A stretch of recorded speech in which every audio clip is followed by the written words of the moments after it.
Hi everyone, good morning. As part of the today's session, we are going to study how exactly we can capture coordinates of a particular object. So there might be certain scenarios that I want to get my x coordinate, I want to get my y coordinate, how exactly we can deal with those coordinates. So for which let me create a instance first of all. So I just created a test which captures the coordinates wherein which I'm just launching an app, and I just added a debug point where I can get my details of that particular app. So maybe the buttons is there. So here pivo app dot static text of buttons. Okay, let me check whether it is exist or not. Yeah, the buttons is there.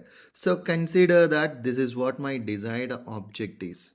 So copy this and put it here. Let source is equal to, I just kept that particular information. As we have that particular information, from there source dot identify the frame inside which origin of x, that's gonna be my x position. So x position is equal to, and let y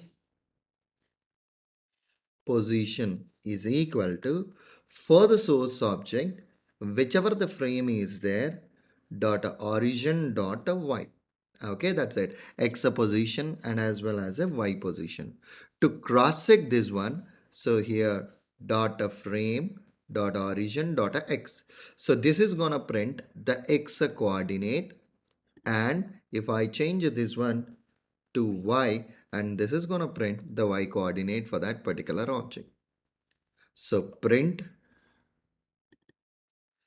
x position, print x position, and at the same way print y position. Perfect. So let me try to run this program right now to see whether the x and y coordinates were getting printed or not. So when I try to execute this particular program, it's executing, and the x and as well as the y information got retrieved and printed down to the console. So why exactly we need these coordinates means there are certain scenarios in your application where you don't have any unique identity for that particular for that particular instance. In such cases, or sometimes you want to perform a drag and drop operation with the help of the coordinates, or sometimes you want to deal certain operations with the coordinates. In such a cases, for a particular object, this x position and a y position would be really helpful for us in working on. Okay, so just give it a try so that you can use it as and when it's required. Additionally, along with this particular concept, I also want to add how exactly we can perform a drag and drop operation. Ideally, I don't have that scenario with me to demonstrate, but I just want to show you how can we perform a drag and drop operations in a real world. So consider that this is what your object location is. Okay, this is what your object location is. So let me comment this a whole program. I don't want to use these lines. So here,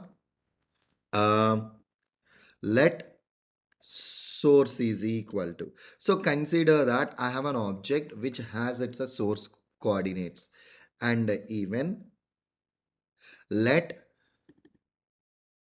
destination is equal to, maybe it has a different coordinates. So I have my source position and I have my destination position.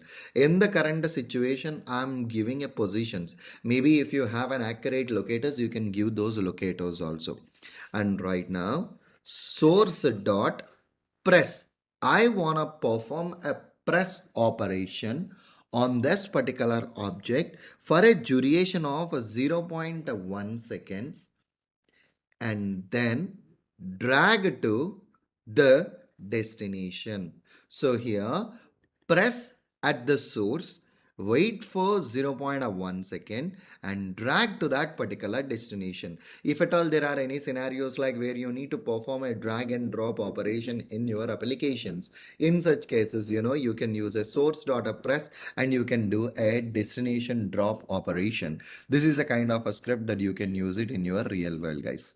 Okay, so these are the scenarios that encountered in my project. That's the reason I just added up a video so that this will really help you if at all you are encountering such situations.